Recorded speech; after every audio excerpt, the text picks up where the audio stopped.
Right. You know, here's your big money. And then you can go down the lines based on your budget, how much you have. Right. And I can't get him, but I can get him. Because it's going to start, your E.T.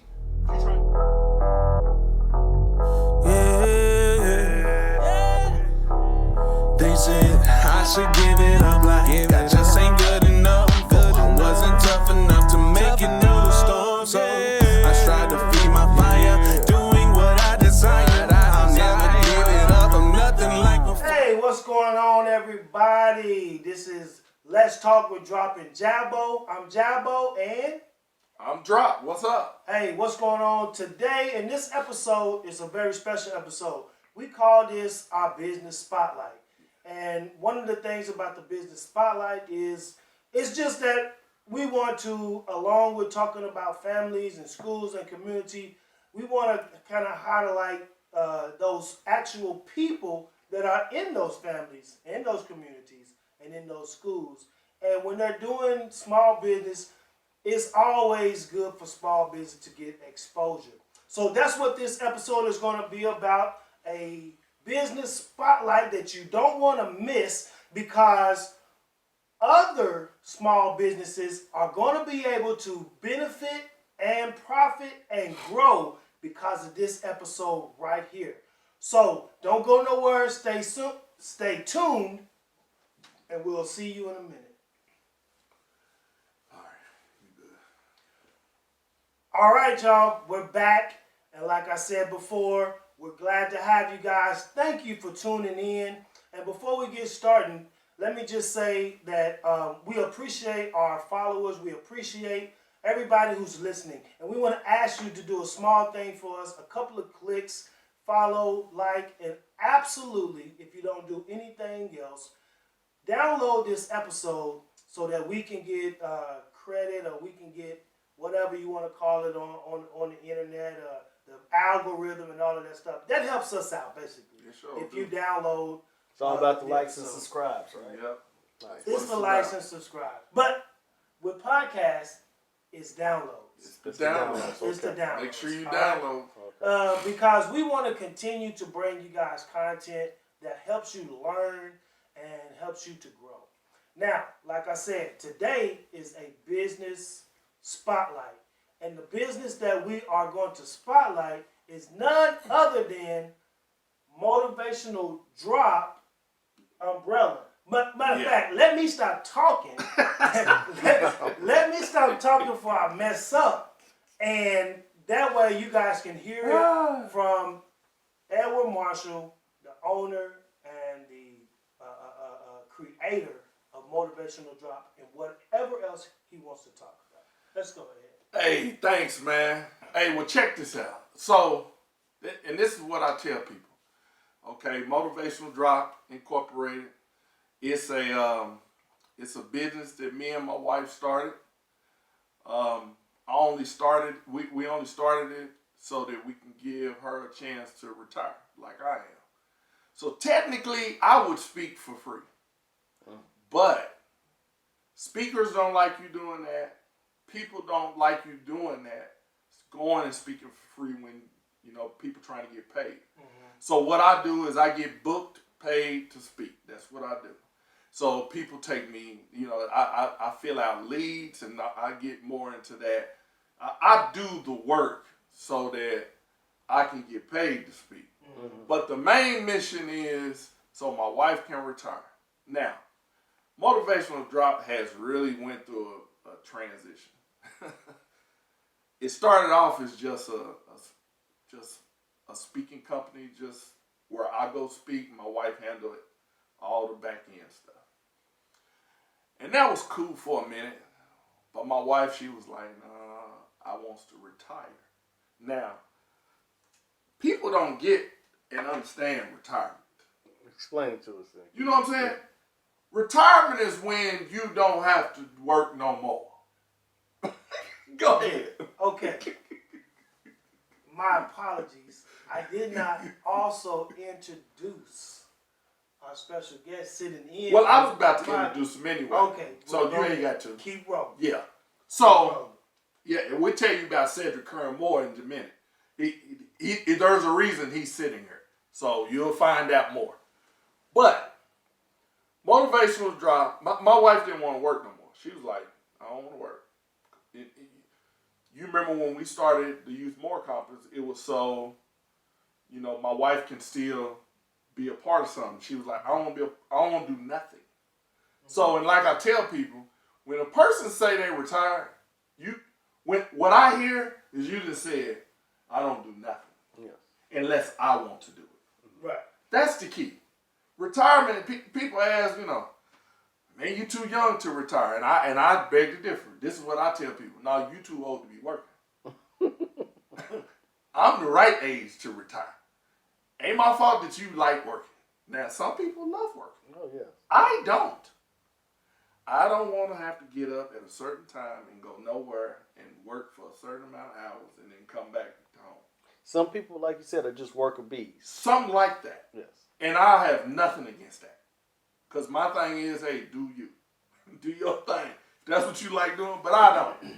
So therefore, I didn't want to work hard to try to start no speaking business. So what I did is I said, well, let me find out. I know I can speak. And I think I can come up with a topic because I'm a preacher. So it's kind of, I thought it was very similar. And man, I found out I didn't know what I was doing till I got some training. I went to the speaker lab. That's my coach. That's who I went through. And they showed me how to develop the business. So many speakers out here, they say they speakers, but you probably speaking for free. Like me, if I do a TED Talk, it ain't no big thing because that's free. TED Talks are free. Don't nobody get paid to do no TED Talk. I didn't know that. I thought they were. Nobody gets paid to do a TED Talk. That's why they so popular. TED Talks are freebies. And you got 12 minutes. I can't usually talk in 12 minutes. It's going to take me longer. So I might not be able to do a TED Talk. But that ain't the problem. I just don't want to speak for free. If I go speak, I want to get paid for it. Something. Okay. You know what I'm saying? So now there are different ways I get paid. Sometimes I might do one where I'm not getting my fee, my speaker fee, but I might get a demo reel out of it. I might be able to record it. See, because not everybody can record their talk. Yes. So you gotta they have to be in a speaker contract where you set up an agreement with them and say, hey, I'll speak less. I mean, I will come and speak and it won't cost you as much as long as I can be able to film it. And then as long as I can also get referrals and testimonials. Because not everybody do those. So when, let's say you're speaking to a live audience and you record it, do you have to then go and get permission for those individuals to be able to show that later on, that video later on your YouTube channel or on? Not the people. Okay. But I have to get permission before I can even film it. Okay. So I can't even film it if I don't have permission from the event coordinator. Okay. So the event coordinator that I'm dealing with, we call him the event planner. I send them all this stuff, and I send them a speaker contract. They got to sign. Nothing's set in stone till you sign that. Well, once you sign that, you read on there, hey, Mr. Marshall might film his stuff, and it's totally his. Mm-hmm. It's no one else can use it. So it's called I forget. A release form? No, it's called intellectual property. Mm-hmm. So intellectual property is the things that you say on social media and stuff. Right.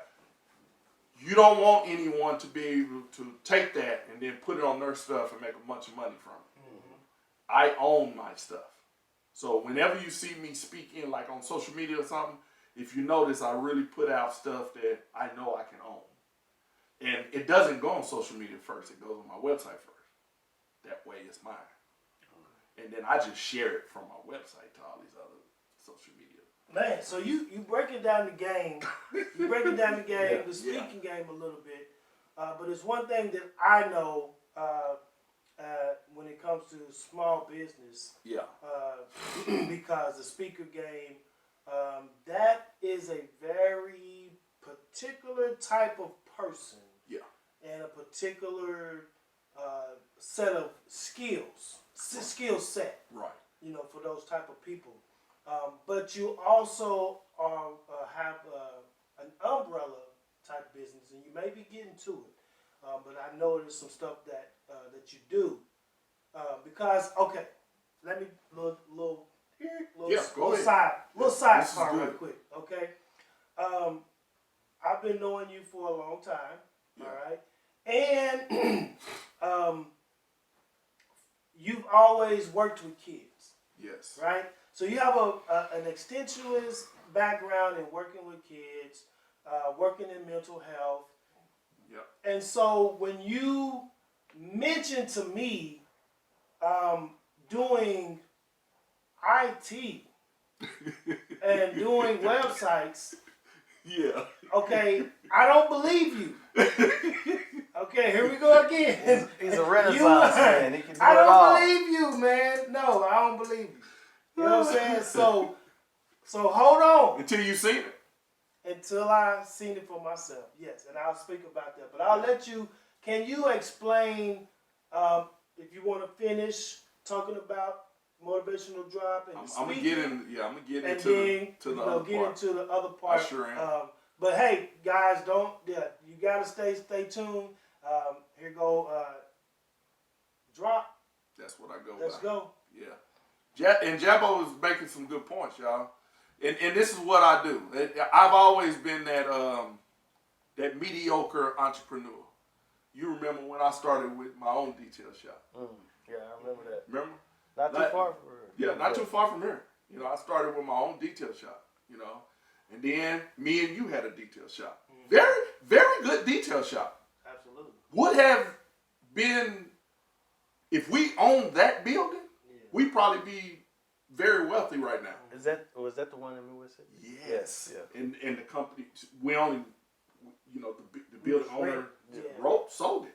Oh, because all of the, that's where everything is now. Yes, And so they sold it, and we just had to roll out. And it wasn't. I mean, we tried to make it work at because Jabbo had a connection with David Stanley. Yes.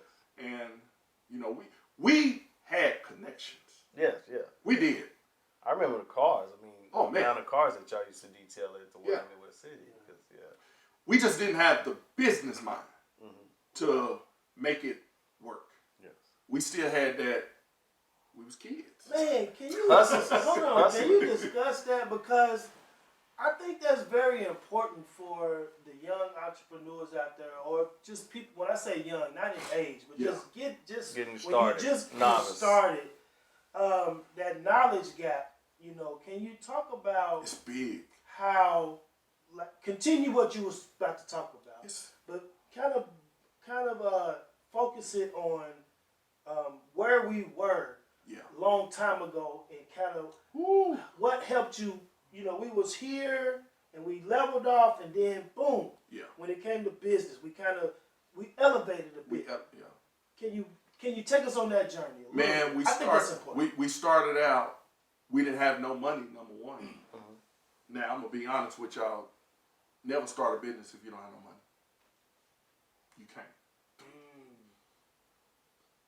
Never start a business if you don't have no money. Now, we were gracious because Jabbo's stepmama provided our money. Oh, I didn't know that. She the one fronted everything. Yeah. She provided the money. And that gave us some leeway because we wasn't forced to pay something back that we and work so hard to where we, in debt. But we still, we was young. And we was still thugs. What do we? What do we not know then? We liked women, clubbing, drinking. So you wasn't investing back into the company. If the company was gonna stop the drinking and the clubbing, we give up the company. Back then, we were so focused on, hey, boom, boom, boom. You know, The quick money, the instant gratification. Hey, we cool with this. We even changed our jobs. I remember me and Jabbo, we left the cushion type, working in the days, off every other weekend. We said, no, we performed our own job. Remember? We went into the company and said, hey, you got two brothers here that want to work every weekend. Doubles. Remember? Yeah, we worked doubles. We worked 16 hours.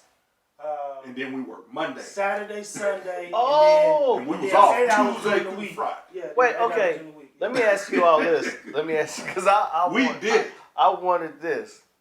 Because in the summertime, it seemed like y'all were at the shop all day. We was off. We was off. So work. y'all were off. But we still had full-time You jobs. still had full We time. had still Because full-time jobs. I knew you all worked at nights. I thought y'all worked at nights. We worked doubles. You worked doubles. We Okay. worked from 7 to 11 on Saturday. And then we go to the club on Saturday after 11. That's when we go to the Green there. Yeah. Party. And then we come back to work Sunday, 7 to 11 again on Sunday. And then me and Jabbo worked it out where we wanted to do Mondays. Well, you know, Monday, we work Monday morning. And now, 7 to what 3. people have to understand is that you all didn't have any other responsibilities besides Nothing. Not at that business time. and Not taking at care that of time. yourself. Yeah. That's what I want. That's what I want Yeah. people to understand. No. Because and this is when I was teaching. I had a And so, responsibility. I was off did for have the a son. summers. I'm sorry. Yeah, you had T-Bone. I had a son. And you had... But he didn't live with me. Yeah. Right. So, but go ahead. I'm sorry. And you had... Yeah, you had Kobe. Not during that time. Not during that time? Yeah, that was way early. Okay. All right. Because that's when I first. That's right. I That's first right. came That's back when you from first came Texas. back. Yeah. He wasn't here yet. That's right. You're right. Because I hadn't went to the military yet. Right. That's But right. Go ahead. But you're right. So Said you're was right. And we was off. Yeah. And what happened is that we was running the shop. Yeah. And we was running it. We handled the things. We were real good at getting what you're gonna hear in a minute, getting the gig. We was real good at getting the gigs. The problem we kept having was budgeting. We just didn't budget as a business. So early, as a young entrepreneur, startup capital, Yes. and then if you happen to get that startup capital, then budgeting You have to budget. is a good piece. That's the main part, you know. So now, our as we are now, we better budgeters. You know, you can see it in both of us with our business. We better budget with business than we are probably with our own personal finance. Yeah, probably so. Okay, so I just said probably. motivational I drop. don't know, So that's crazy. we get into that, you know. We and I love speaking. I'm a speaker. That's what I do. Not only that, but my therapist, because I got PTSD and severe depression, my therapist told me, she said, one of your therapies that you should do is speak. Because I notice you feel better when you speak. So speaking is a therapy for me too. That's by my therapist. She said, go ahead and do that. It helps. So, you know, I get paid, and I was getting the preaching stuff, money, and get, you know, but that ain't a lot of money. Don't get it twisted. Preaching, you know, We're doing TD Jake numbers. you ain't getting that. and if you're gonna get them TD Jake numbers, you're gonna have to deal with the TD Jake mess. Yes. You know what I'm saying? You're gonna have to deal with it. People, they ain't giving you that. Yes. You know. So I was like, man. So we started. Then my wife, she was like, I don't want to do it. I don't want to do nothing. I want to retire and do nothing. Because I was chilling. I'm chilling at the house. Y'all calling me. I'm chilling, watching In the Heat of the Night. You know. So there we go. But Then I said, wait a minute, okay, I need to figure out a way to make this work and last without me. And that's when the big picture hit. That's when I said, okay, I need to change it from being a motivational speaking business to now being a motivational speaking agency. Because speaking bureaus don't get you gigs. That they're getting the top-notch speakers gigs. Can you explain speaking bureau? A speaking bureau is a company that you have pay money to be involved with. Okay. Or if you don't pay money, then you have to be a real good speaker. Yeah. And they will put you in, but mostly speaking bureaus are full of celebrities. Is it almost like a league? Like a sports league? It's, to me, I would say, like, you have a speakers bureau. Yeah, it's almost like a league. So yeah, you have your motivational speakers here, and then you have your speakers that can speak about finance here, and it's position. It's your position. And it's hundreds. Here's your top. Right. You know, here's your big money. Hundreds. And then you can go down the lines based on your budget and how much you have. Right. And I can't get him, but I can get him. Because it's going to start, ET. If you're trying to get ET, that's at 50,000, 100,000 range. ET ain't coming to you unless he getting 100 grand. Well, who can I get? Okay, Jeremy Anderson. He's another dude that I'll be watching.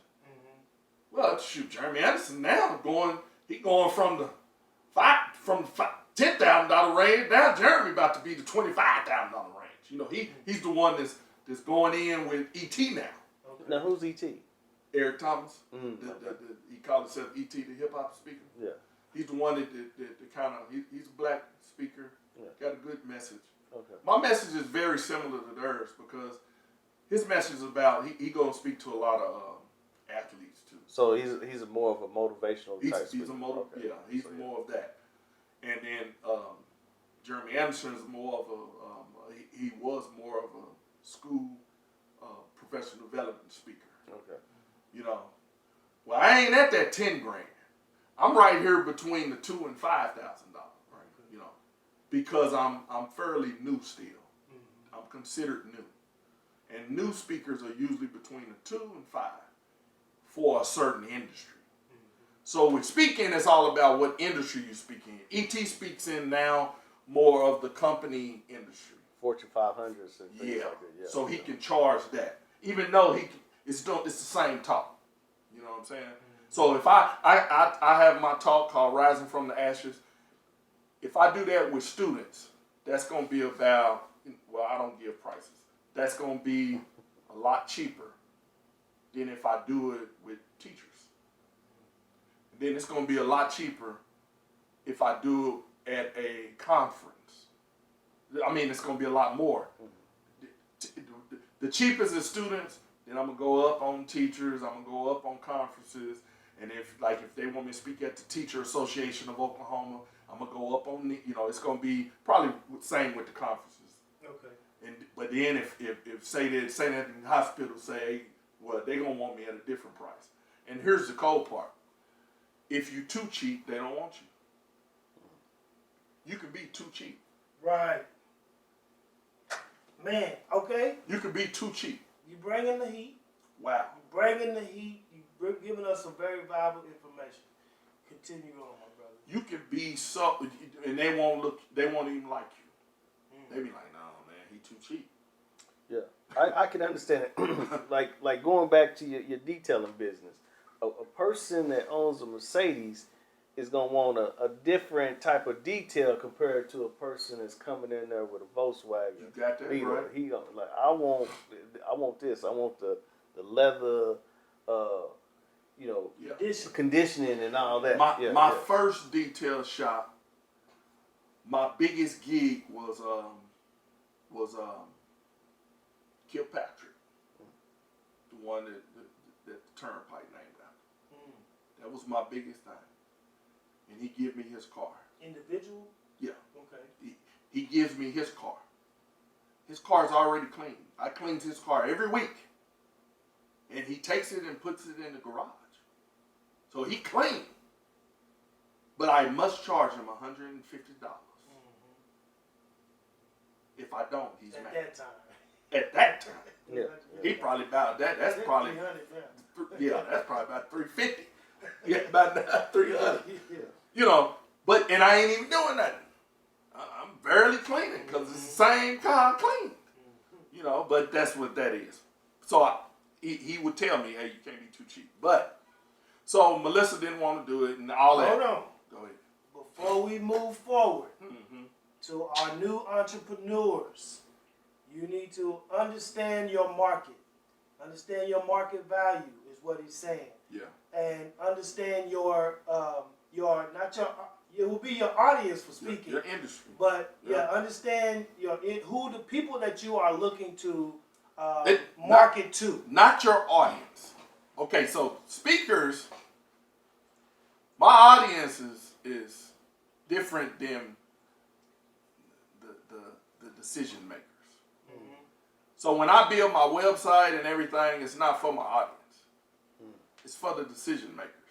That's a whole nother part. Yeah. Let me get on. Hold on. Yeah. You're about to go to a whole nother part. Because I just want to real quick just reiterate that, because a lot of people say don't undervalue yourself. Don't do that. But you better know what your value is. right. So you see what I'm saying? It's not just undervaluing yourself. It's doing the market research and That's understanding who you're marketing to. That's the key. You know what I'm saying? Because like I said, if you put your prices too low, Right. then a lot of things, maybe you're not going to be appreciated. And, But if you put yourself too high, then you Right. put yourself out of the market. and never do nothing for free. Yeah. Never do anything for free. See, I don't do stuff for free. Remember, I told you, I'm going to get something out of it. Yeah. Either I'm going, and that's all in the contract.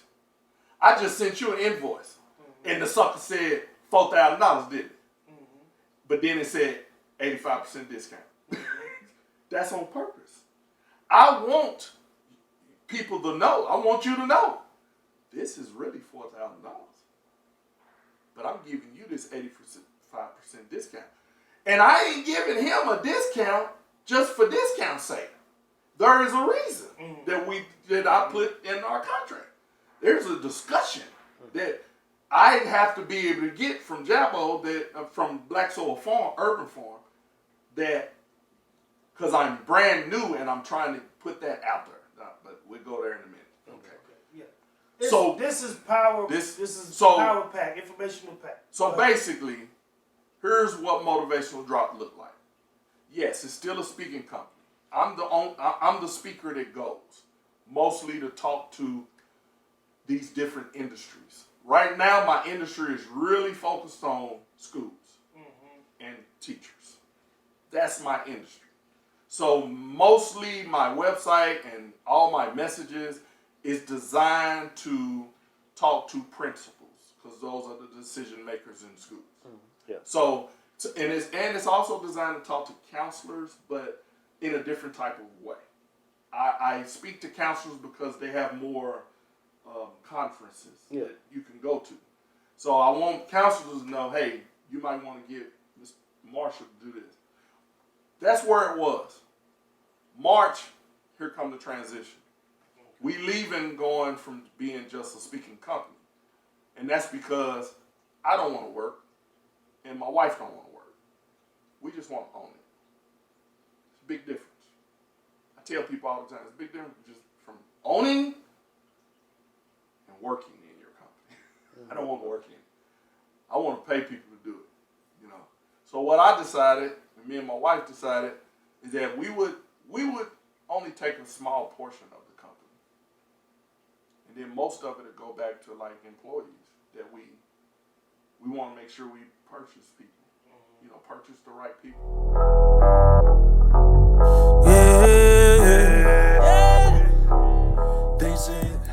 That is it for this episode. Hey, we hope you enjoyed it and got something out of it. If you did, please do us a favor and hit the like button and share with somebody else. And if you want notifications when our episodes or monthly live podcasts publish, then you gotta go to the website. Subscribe, and subscribe. Do that now so that nothing gets missed by accident. Thanks again and for supporting us. I'm as tough as you made me, but you never break me down. No, you never break me. They say I should give it up like